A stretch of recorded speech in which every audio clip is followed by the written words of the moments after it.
लखनऊ में अलग अलग पार्टियों के कई नेताओं ने समाजवादी पार्टी को ज्वाइन किया। इस मौके पर अखिलेश यादव ने यूपी सरकार पर जमकर निशाना भी साधा। अखिलेश यादव ने आरोप लगाया कि बीजेपी सरकार ने 4.5 साल में प्रदेश में कोई काम नहीं किया और पंचायत चुनाव में बीजेपी ने गुंडागर्दी की। उन्होंने आरोप लगाया कि सरकार गरीबों का हक छीन रही है। अखिलेश यादव ने खराब लॉ एंड ऑर्डर के बहाने भी सरकार को घेरने की कोशिश की।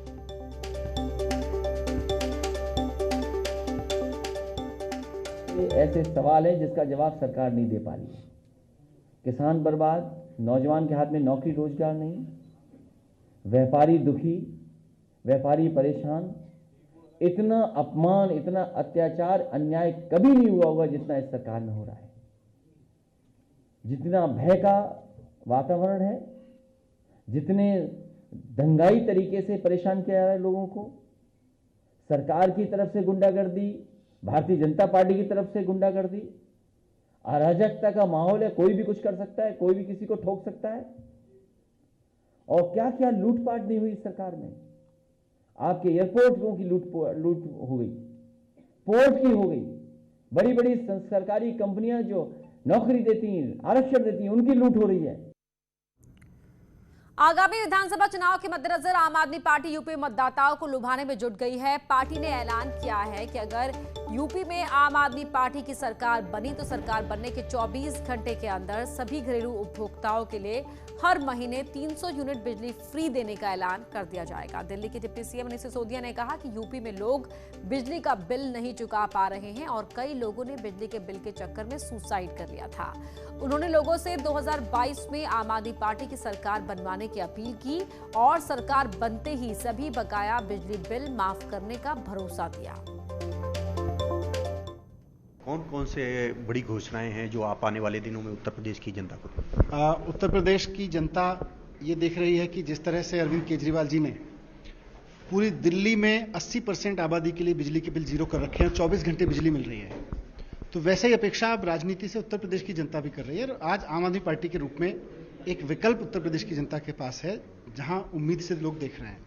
इसीलिए अरविंद केजरीवाल जी ने पूरी रिसर्च करा के और आज हमने उत्तर प्रदेश में ये ऐलान किया है कि 6 महीने बाद जो चुनाव होंगे उसके बाद आम आदमी पार्टी की सरकार बनने पर 24 घंटे के अंदर अंदर उत्तर प्रदेश में घरेलू उपभोक्ताओं के लिए 300 यूनिट बिजली फ्री कर दी जाएगी। 24 घंटे के अंदर अंदर हर एक किसान के लिए, खेती के लिए बिजली फ्री कर दी जाएगी। जितने भी महंगे बिजली बिल लोगों को योगी सरकार ने भेज रखे हैं और उनको अपराधी मान रही है, जबकि लोगों की गलती नहीं है। महंगी तो बिजली आपने कर रखी है, कैसे लोग देंगे?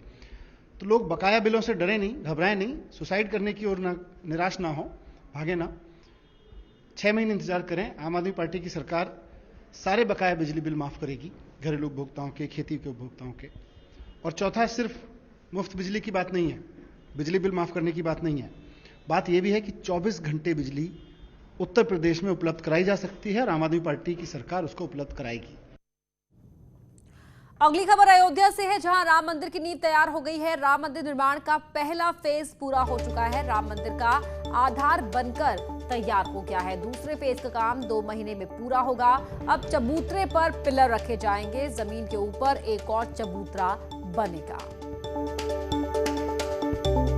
मौजूद है इस समय रामलला के उस परिसर पे जहां पर मंदिर का निर्माण हो रहा है। ये 2.77 एकड़ का क्षेत्र है। ये 47 लेयर जो रामलला के मंदिर निर्माण के लिए बुनियाद भरी जानी थी वो भर के तैयार है और 48वीं लेयर अब 2-3 दिन में, बारिश की वजह से रुकी है, 2-3 दिन बाद वो भी तैयार होगी।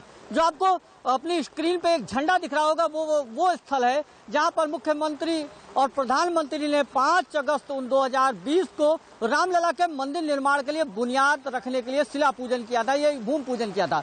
ये पूरा विशालकाय जो भूखंड दिख रहा है वो 400 फुट चौड़ा और 300 फीट लंबा है, साथ ही 50 फीट गहरा है। ये वो स्थल है जहां पर मंदिर का निर्माण होगा और इसकी प्रक्रिया पूरी हो चुकी है, या यूँ कहा जाए कि मंदिर के निर्माण के लिए बुनियाद का काम करीब करीब पूरा हो चुका है। मात्र अब एक बुनियाद और भरी जानी है, एक लेयर और डाली जानी है। उसके बाद रामलला के मंदिर निर्माण के लिए प्लिंथ का निर्माण किया जाएगा, जिसमें मिर्जापुर के बलुआ पत्थर रखे जाएंगे। जो आप ये स्थल देख रहे हैं, जो ये पूरा विशालकाय स्थल है, उस पूरे स्थल पर आप ये जान लीजिए कि यहीं पर भगवान रामलला का भव्य मंदिर बनेगा।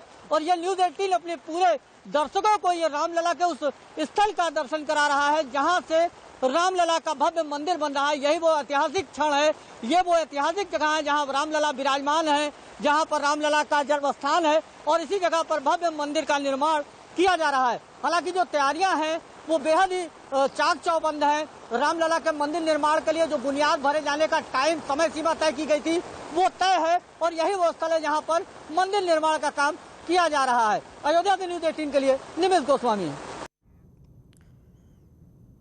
यूपी के डीजीपी मुकुल गोयल ने प्रदेश में आतंकियों के स्लीपर मॉड्यूल के खुलासे को बड़ी कार्रवाई बताया। कहा कि दिल्ली पुलिस स्पेशल सेल और यूपी एटीएस ने बेहतर तालमेल से आतंकी कनेक्शन का खुलासा किया है। डीजीपी ने कहा कि यूपी के अलग अलग शहरों से 6 आतंकियों की गिरफ्तारी के बाद इंटेलिजेंस एजेंसियों को और ज्यादा एक्टिव कर दिया गया है। उन्होंने कहा कि पकड़े गए आतंकियों की रिमांड लेकर पूछताछ जारी है।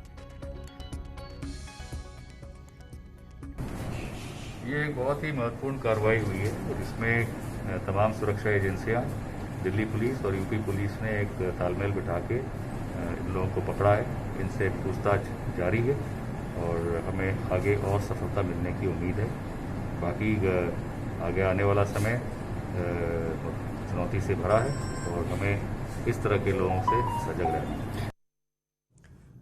मुरादाबाद से एसपी सांसद डॉक्टर एसटी हसन ने दिल्ली पुलिस की स्पेशल सेल की ओर से पकड़े गए आतंकियों के यूपी कनेक्शन पर कहा कि ये बहुत संवेदनशील मुद्दा है।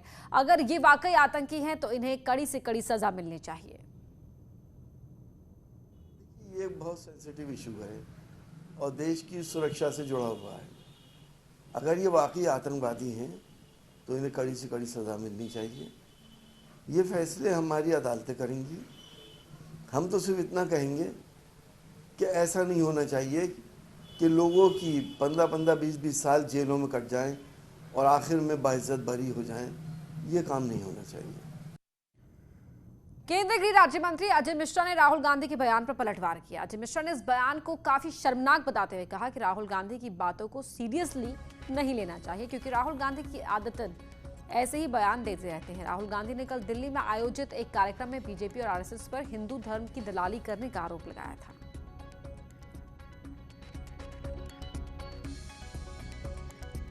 राहुल गांधी पूरी तरह से ज़मीन से कट चुके एक राजनीतिक नेता हैं और वो हताश भी हैं, निराश भी हैं। जो उनकी अपेक्षाएं थी वो पूरी नहीं हुई और देश ने उनको एक तरह से नकार दिया है।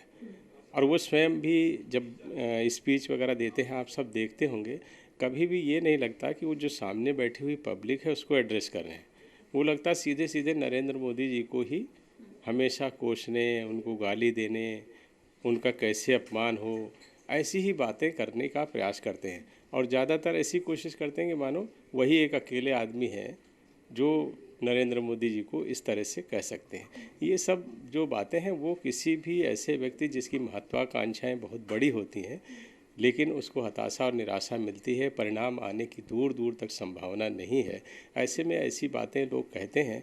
और मैं समझता हूँ राहुल गांधी वो विषय नहीं है जिनके ऊपर कोई टिप्पणी लेना चाहे, कोई उनको गंभीरता से लेता नहीं।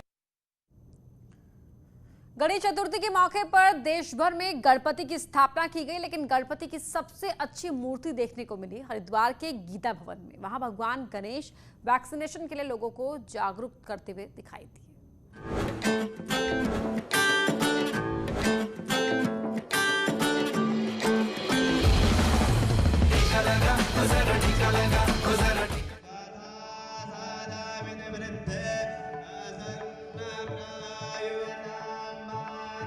कोरोना की तीसरी लहर की आशंकाओं के बीच गणेश चतुर्थी का त्यौहार पूरे देश में हर्षोल्लास के साथ मनाया जा रहा है। हालांकि कोरोना प्रोटोकॉल की पाबंदियों के बीच श्रद्धालु तमाम एहतियात बरत रहे हैं, लेकिन त्योहारी मौसम की शुरुआत के लिहाज से लोगों में अब भी जागरूकता की कमी देखी जा रही है और लोगों को इसी जागरूकता का पाठ पढ़ाने के लिए हरिद्वार में एक पूजा समिति ने अनूठा प्रयास किया। समिति के सदस्यों ने लोगों को जागरूक करने के लिए गीता भवन में वैक्सीनेशन थीम पर गणपति की स्थापना की और भगवान गणेश को वैक्सीनेशन के आकार की बोतल में बिठाया। हाथों में इंजेक्शन थामे गणपति की ये प्रतिमा इतनी सुंदर और जीवंत थी कि भक्त भी भाव विभोर होते नजर आए। गणपति की स्थापना करने वाली समिति के सदस्यों का कहना है कि लोगों में श्रद्धा के साथ कोरोना वैक्सीनेशन के लिए जागरूकता आए, इसलिए इस साल गणपति पूजा की थीम वैक्सीनेशन रखी गई। हम गणपति जी के माध्यम से ये संदेश लोगों को देना चाहते हैं, जो महामारी आजकल फैली हुई है कोरोना की, और जिसका तीसरी लहर का जो हल्ला मचा, जो कि बच्चों पे बहुत ही खतरनाक है। हम उसके भांति गणेश जी को हमने बाल रूप देके वैक्सीनेशन के अंदर हमने गणेश जी की स्थापना करी है, ताकि जो लोगों ने वैक्सीन नहीं लगवाई है वो प्लीज वैक्सीन से डरे नहीं और वैक्सीन को लगाएं। गणपति पूजा समिति के सदस्यों के मुताबिक मूर्ति को बाल रूप देने का उद्देश्य तीसरी लहर के प्रति लोगों को जागरूक करना है। जैसा कि कहा जा रहा है कि तीसरी लहर बच्चों के लिए काफी खतरनाक है, लिहाजा इसी खतरे को भांपते हुए भगवान गणेश का बाल रूप दिखाया गया। इस वर्ष भी गणेश जी जो हैं एक संदेश लेकर के आए हैं कि उनके हाथ में एक तो इंजेक्शन है और दूसरे हाथ में वैक्सीन है, और ये संदेश दे रहे हैं कि सभी जो है वैक्सीनेट हो जाएं, सबको वैक्सीन लगे और इस महामारी से सभी मुक्ति पाएं। जाहिर तौर पर हरिद्वार की इस पूजा समिति का प्रयास काफी प्रेरणादायक है। उम्मीद है लोग वैक्सीनेशन थीम पर बने बाल गणेश की प्रतिमा में छिपे संदेशों को समझेंगे और कोरोना की तीसरी लहर के खतरे को कम किया जा सकेगा। Bureau report, news 18 network.